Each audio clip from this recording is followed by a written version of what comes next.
Coming up on the Whitney Reynolds Show, we're talking domestic violence. We are sitting down with a woman who survived this terrible crime and lives to tell the story. That's coming up. The Whitney Reynolds Show is supported by the American Foundation for Suicide Prevention's Out of Darkness Chicagoland Walk, whose mission is to prevent suicide through research, advocacy, prevention, and education. Volvo, designed around you. And the Respiratory Health Association, raising funds and awareness for lung disease research and programs. Special thanks to 27 Live and Volvo of Oak Park.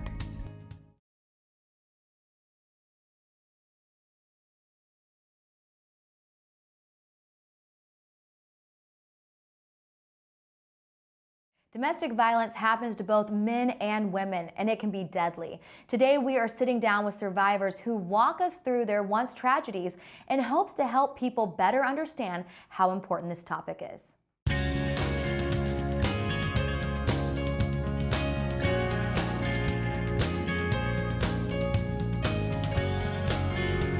You're watching The Whitney Reynolds Show.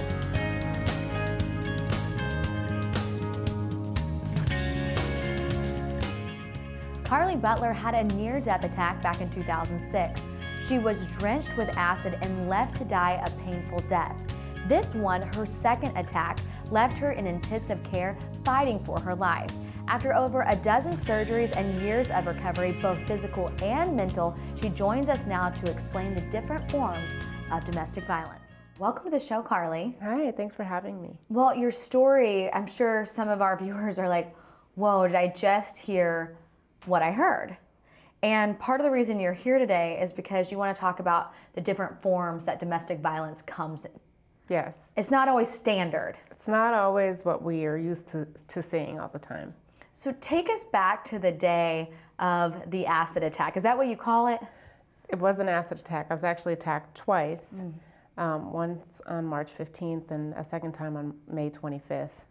So let's go back to the first one. Okay. And I mean, sometimes people go through things and they're like, okay, I moved past that, I went through that, but you got attacked twice. So to be in the position you are now and to be on this side of life is really amazing. And I just want to commend you for being a survivor and walking us back through what you went through. So the first attack, what did that look like?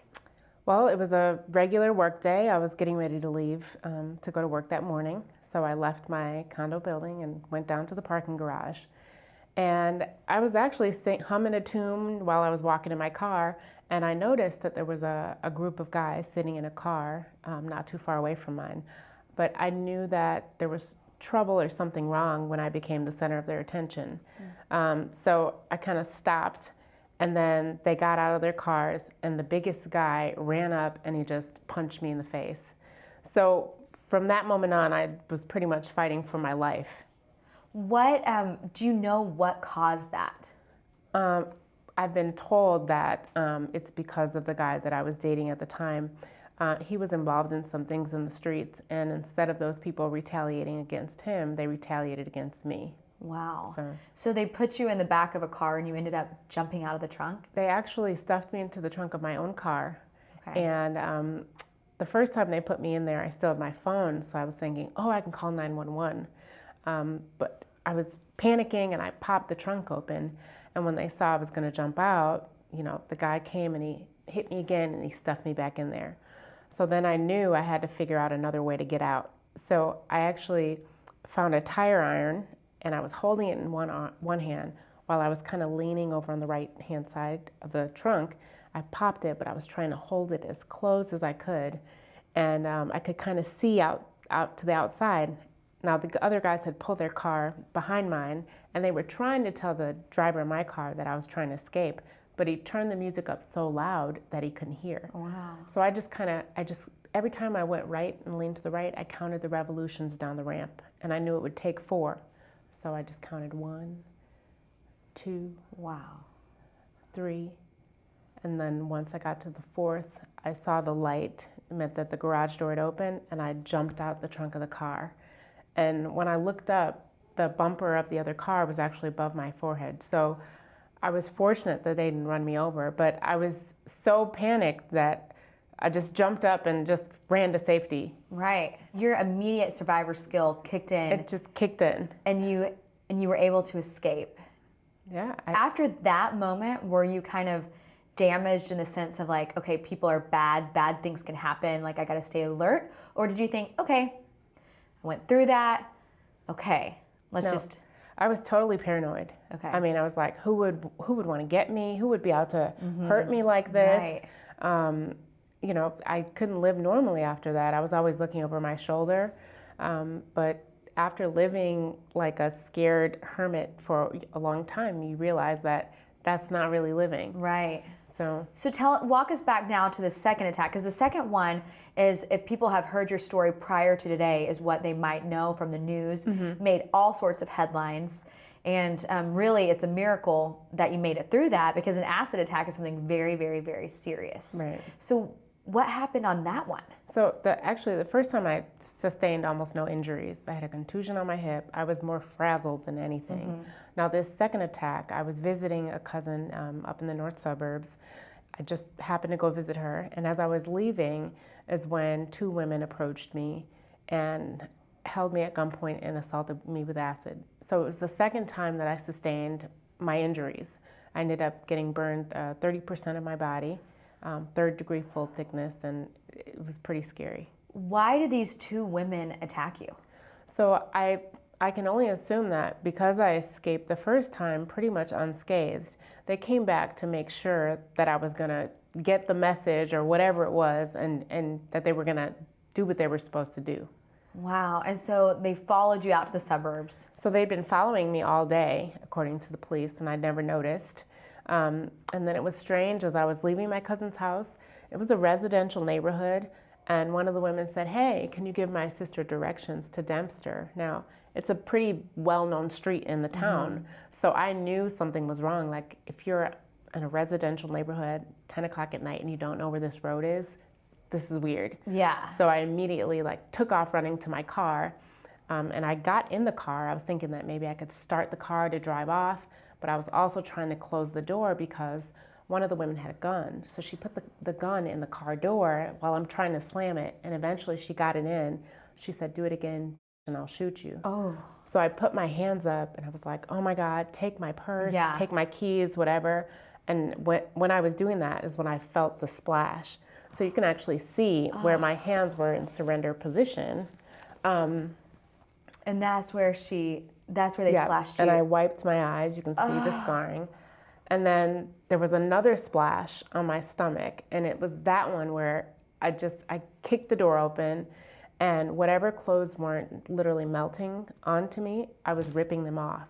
So I ran to safety, and I knew something was wrong because the neighbors who were coming outside were like, "Oh my goodness," they had looks of horror on their faces. Right. But I still remember too, these two women, they just kind of stood there like shocked.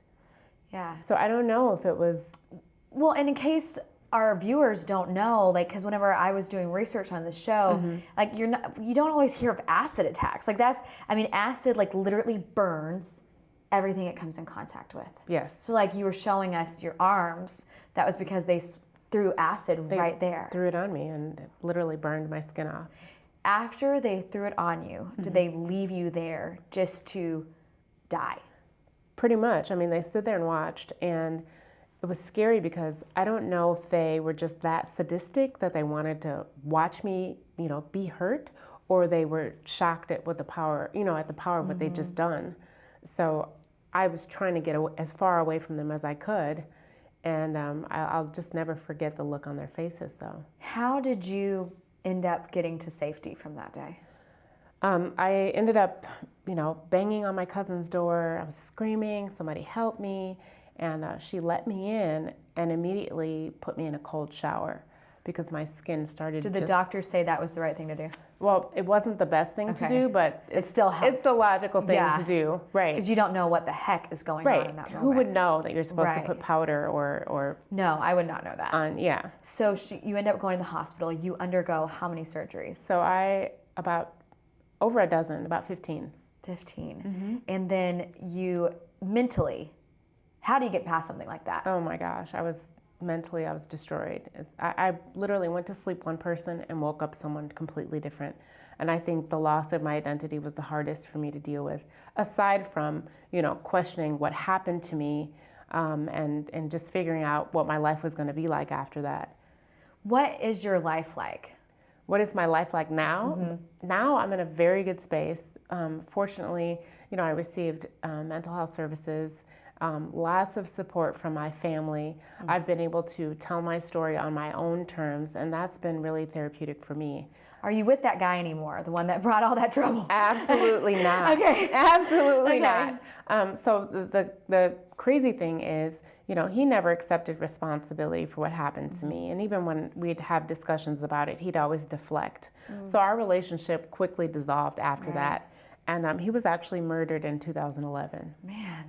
And I just want to be very clear about the reason we have you on domestic violence is, like you were saying, it's not necessarily how people think it is. And what would you want the viewers to know from your story? I want people to know that if someone knowingly puts your life in danger, that is domestic violence. Right. It's the same thing. Had I known that, someone would be out to get me or to kill me, then I could have opted out of that situation, distanced myself, but I didn't have that option. Well, I am so thankful you came on the show today and shared your story. You are beyond impressive. I'm in awe of your story and just how you've overcome it. I mean, kudos to you, sister. Thank you. Thank you for coming on. It's now time for the viewer's voice. This is where we take the question to you on the street. Today's question is, what more can we do to stop domestic violence? What more can be done? I would tell you that there needs to be more people, specifically men, that stand up and speak out against domestic violence. It's a very serious issue, and it's something that can happen very easily. But there needs to be more individuals that are willing to take a stand on such a very serious issue, and I take a stand daily on that. I think domestic violence is more of an educational issue, so I think if we provide good resources for people within communities, and for a lot of people, like within impoverished communities, they don't really have access to a lot of community resources for these types of issues. And I think discussing mental health issues is really what can assist in battling domestic violence and many other issues that we face. From my own personal experience, I feel the first important thing is to not be afraid to share the fact that you are a victim of domestic violence with those close to you.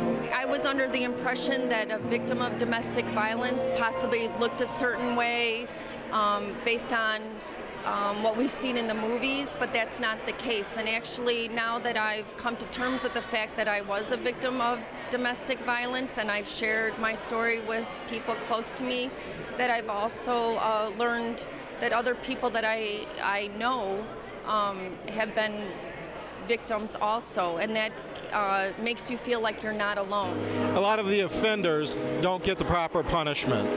They're given time and time again extra chances. We should be doing more as far as punishment and education.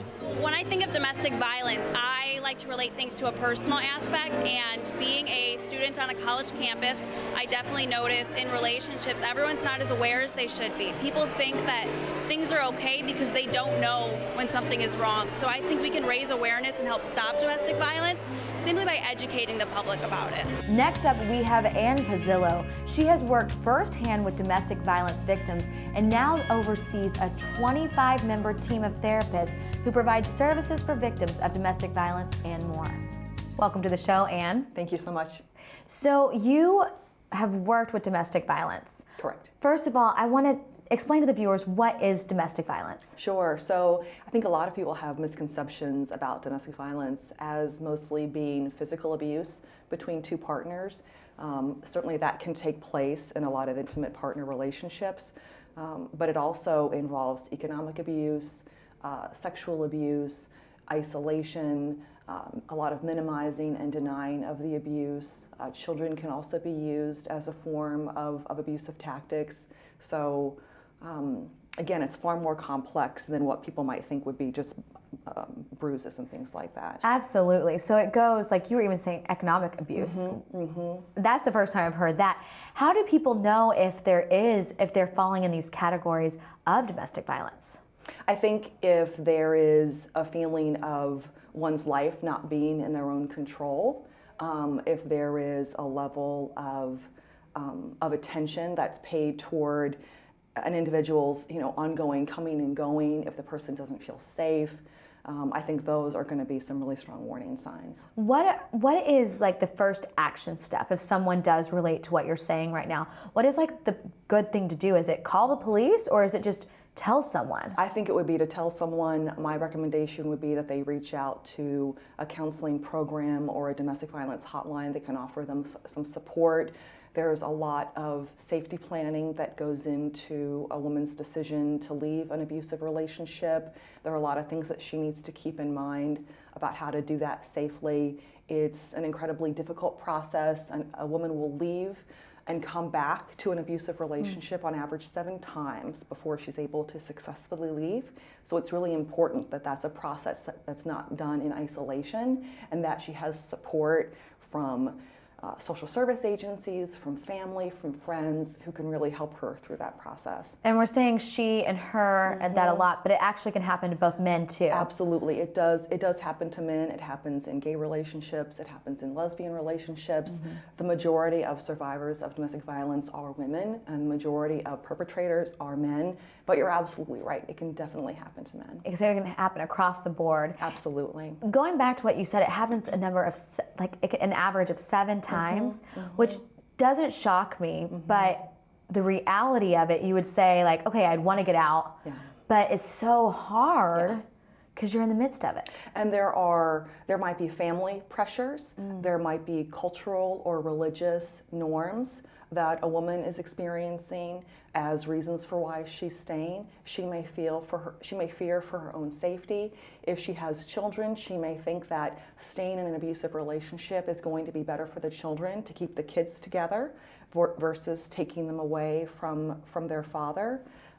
It can be an incredibly complicated decision for a woman to come to that has a lot of different things at play. I would say it would be really important to reach out, because leaving something that hard would be really tough. Yeah. So we went over like the warning signs. If you're feeling that you're being compromised, that's usually the first sign. Would you say at that point, that's whenever you reach out and get some help? I think the sooner that a person can reach out, the better, because over time, the methods of control are only going to become more intense and more diverse. And I think it happens to women in a lot of really subtle ways. So at the beginning of a dating relationship, what seems like a man paying a lot of attention to a woman, it feels like a lot of positive attention, is really in line with stalking behavior, quite frankly, right? Wow. But at the beginning of a relationship, that feels good, all that attention. And I think it's easy for us to ignore those subtle signs. But the longer the relationship lasts, typically the more violent it can become, and the more tactics and strategies that are used against. So pay attention early, do a lot of self-observing. Yeah, and I think as women, something that we are acculturated to do is to not attend to our own internal instincts, our voices. We get these butterflies in our stomachs, or we get these lumps in our throat. We have these instincts that tell us that this is not a good person for us, that this is not a healthy relationship for us. But I think we're acculturated to negate those feelings and to negate those warning signs. And then there's also a lot of negating that the partner is doing by minimizing, denying what's happening, by blaming her for the abuse. So it can be an incredibly confusing situation. So listen to those instincts. Absolutely. Okay. Absolutely. Well, thank you so much for coming on. It's a pleasure. Thank you. Joining us now, we have the CEO of the YWCA in Chicago. This organization helps women and families who find themselves in domestic violence situations. Every October is Domestic Violence Awareness Month, and they have started the Purple Purse Challenge. Thanks for joining us. Thank you. So tell us about the YWCA's mission with domestic violence. Well, the YWCA Metropolitan Chicago is very dedicated to ensuring that women can have a life free from violence. How did y'all get to that point where you wanted to develop something out for this? Well, we've been working on domestic violence for decades. Literally, we are a 140-year-old organization, and we knew that domestic violence is an area that we're impacting women literally for probably hundreds of years. And so the domestic violence programs and the services that we offer have always been a part of the very fabric of the YWCA to ensure that women can live thriving lives free from violence. So you're helping women across the board. Like the YWCA does many different things for women, like I said, across the board. But with domestic violence, were you seeing that this is something that kept coming up and they needed more help? Well, yes, because what happens with women, particularly the women we're seeing, is that we do provide a range of services for them, but what's important is that we provide such fundamental services like safety. So if you think of like a hierarchy of needs, safety is one of the most critical things that we can provide. Right. So before we actually see that women can be successful in other roles, whether it's we're helping them with training or economic empowerment services, if we don't address the trauma that has been caused by domestic violence, they just can't be as successful in those other areas. So while we help them with a lot of different things, if there's a root trauma that's involved that's as a result of domestic violence, we definitely focus there. So tell us about the Purple Purse. Like, what is this? Sure. Well, the Purple Purse campaign is actually was created by one of our partners, Allstate Foundation. And what we appreciate about Allstate is that they recognize that violence and freedom from violence is such a critical component to economic success. And what we've found, particularly with the Allstate information, is that 98% of domestic violence is financial abuse. And so for us, it really connects the fact that violence and economic empowerment are very heavily correlated. And so we really wanted to make sure that we can provide very comprehensive services, not only on the violence side, but giving them a pathway to economic empowerment and freedom as well. This is the second time that's been brought up on the show, economic abuse. Let's just peel that back, because this is the second time it's been mentioned, and I don't understand fully what that looks like. Well, what it looks like is withholding money for different services. We've had women that have had specific feminine needs that cannot afford to get them, and you'll have unfortunately, the abuser or the controller or perpetrator in her life withhold funds for that. Just being able to deny an access to people's basic needs or things that people feel good about themselves, just denying access to those things. And so whether it's food, grocery shopping, personal needs, all of those type of things, just really withholding those opportunities from women. That makes so much sense, but sometimes you don't see it as an actual abuse, but that makes a lot of sense when you're explaining Absolutely. it. It's about control. It's about putting someone in a mental state that's not healthy for them. Wow. And so while it may not be physical, and so you don't necessarily recognize the outcomes of it, it's absolutely damaging just the same. Wow. Where can people find out more about you? Well, ywcachicago.org, and we have information about our services as well as our Purple Purse campaign. Thank you so much, Dory, for coming on. Thank you. It's now time for our social sizzle, and we're going to take a deeper look at the services and tools provided by the YWCA to women and families who find themselves in a domestic violence situation. Every woman's life is a journey. At the YWCA, we empower women by giving them the tools to move from surviving to thriving. We do this by focusing on 3 priority areas: achieving freedom from violence, accessing education and training, and obtaining economic sustainability. The World Health Organization has declared that sexual violence is one of the top women's health issues around the world. Not only is the violence itself traumatic, both physically and mentally, but the aftermath can be debilitating, impacting interactions with loved ones and preventing sustained employment. The YWCA is the largest provider of sexual violence and support services in Illinois. We offer comprehensive services, including hotline intervention, counseling, medical and legal advocacy, and prevention education. There is immense power in women helping other women. At the YWCA, we encourage women to learn from one another, support one another, bring one another along on her empowered journey. Chicago's continued success as a global economic center is inextricably connected to women across Chicagoland thriving. YWCA Metropolitan Chicago is an innovative leader and role model for how women's issues can be addressed around the world. As we've learned today, domestic violence is a crime that can happen to anyone, and it can escalate fast. If you or someone you know is impacted by today's topic, please reach out and get help. For more information on today's show, visit WhitneyReynolds.com or weigh in on this topic on Twitter at Whitney Reynolds.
The Whitney Reynolds Show is supported by the American Foundation for Suicide Prevention's Out of Darkness Chicagoland Walk, whose mission is to prevent suicide through research, advocacy, prevention, and education. Volvo, designed around you. And the Respiratory Health Association, raising funds and awareness for lung disease research and programs. Special thanks to 27 Live and Volvo of Oak Park.